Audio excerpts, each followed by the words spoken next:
So private equity investments have just had a ton of money pouring into them of late. And in particular, a lot of pension plans across this country have really loaded up on these private equity investments with sort of the allure of, oh, we're going to get a better return.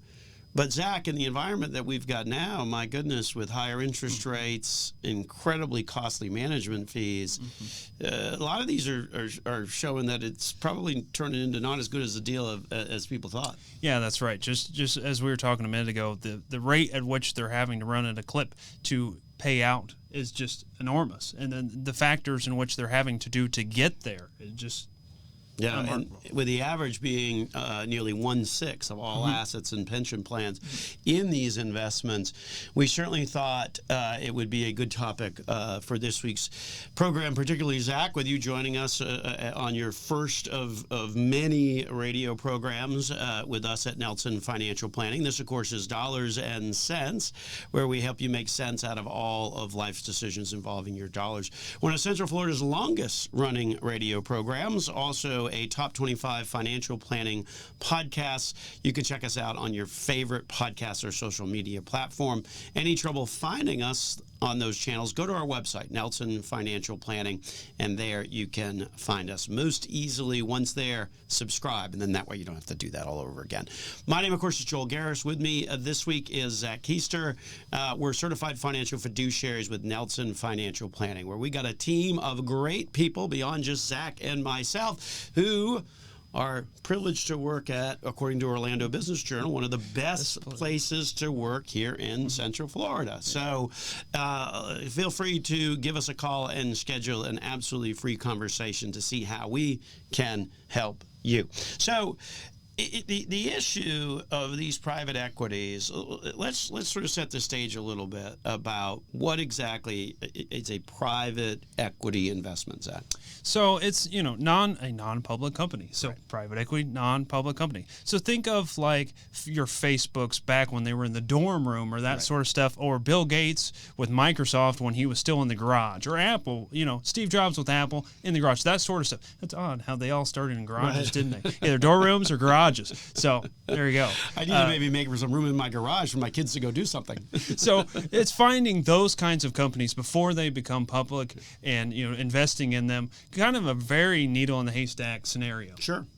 Well, and it sounds alluring, right? Wouldn't it be great? Wouldn't it have been great to be in the dorm room at Harvard next to Mark Zuckerberg and be one of those first people? Imagine how much money you would have had you been in that dorm room and gotten involved in Facebook at the ground level. And that's the allure of these private equities. Sure. Yeah, it's painting the picture of, imagine if this were to happen, if you could be involved in the situation. And it gets kind of emotional as well. Sure, because, hey, who wouldn't want that? And so that's basically kind of what private equity is all about. Where literally you're looking for, Zach, as you said, kind of that needle in the haystack, that company that is not publicly traded, but it is just starting out, and who knows, it might be the next Microsoft or Facebook or what have you. And I guess that underscores one of the key limitations to this, because if it is private, that means there's no public market. Correct. Yeah. And that means there's no good way to sell those shares because there's not a market for it. Correct, yeah. Hence the private equity part of it. And the big players in that industry, would be KKR, Carlyle Group, Bain Capital, which is, I think people know that name because it was where Mitt Romney worked for many years. And so that's kind of the background of owning it. But there's a couple of issues that are sort of unique in today's world that have changed a lot in terms of the dynamics of how these private equity investments work. Yeah, definitely. That's for sure. So the higher interest rates that have really come and involve these private equities, because there's a lot of borrowed money when you do that, right? So when you're doing a private equity investment, you are ultimately borrowing money, and as those interest rates go up, then that helps to reduce down your return.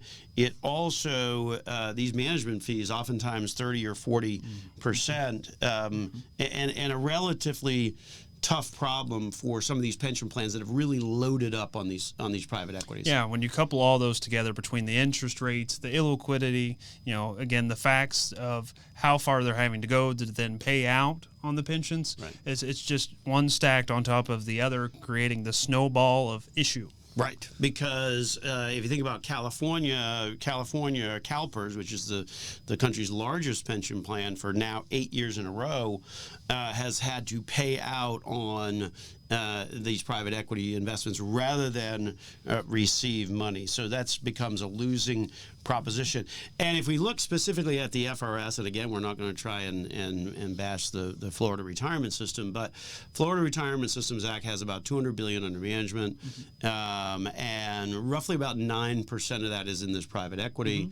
Another 11% is actually in alternative investments as well, or what they like to refer to as strategic investments. So that's a lot of money that is tied up in this private equity side. Yeah, it's definitely not a small share, that's for sure. That is absolutely. So one of the things that when we look at that, it really has been a bit of an underperformance. So if you think about the Florida retirement system pension plan, $200 billion in there, 9% in private equity, it's about $20 billion, give or take. The underperformance just in the past 12 months has been 20%. That's a lot of money. It's a lot of money. That's definitely a lot of money. $4 billion is right. the quick head math on that. Yeah, exactly. $4 billion of money. So it's one of those things that, and look, this is what's happening for large, sophisticated institutional investments. And that's sort of the appeal of, if I'm the state of Florida pension or another pension plan, I can just sit, and because I've got a huge amount of money, and I can let this money just sit and ultimately have it pay off. Well, private equity is certainly not paying off.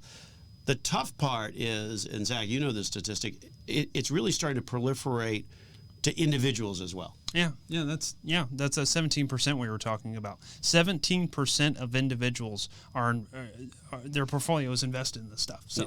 Yeah, no, it's starting to get much broader, and I think what it comes down to is, it's one of those fundamental concepts that we talk about on the program where you've really got to know what you own at the end of the day. And Zach, one of the things you do at the office is kind of run these reports that help us understand and know what people own.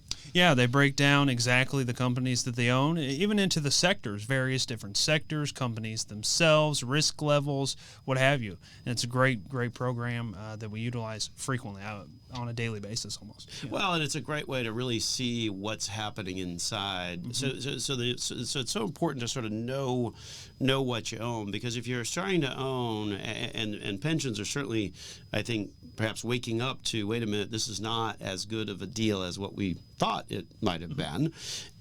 But unfortunately, that means that that these dollars are kind of shifting where, okay, if the pensions are wising up to this, then we're going to, now try and push it off on individual investors. And I think that's where, you think about illiquidity, not able to get out from under it.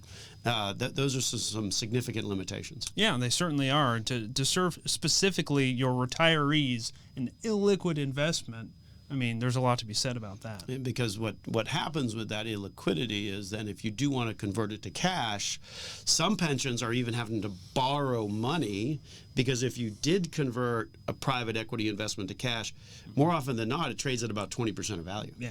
So you're losing on that point as well. I mean, they're having to borrow the money, and obviously the interest rates are a little bit higher right now. So it's a double kind of loss there.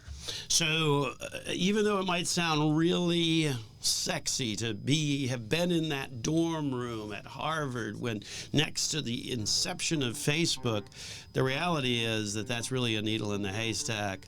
There's some high costs, some illiquidity that you need to be aware of. Certainly pensions should know better, but they don't. But as an individual, you can certainly control that on your individual portfolio. So really take the time to know and understand exactly what this is and what's going on. So if somebody starts talking about private equity, strategic investments, alternative investments, your radar really should be going up to stay clear of the limitations that happen in those types of investments. With that, we're going to take a break and continue here on Dollars and Cents with Joel Garris and Zach Keister of Nelson Financial Planning.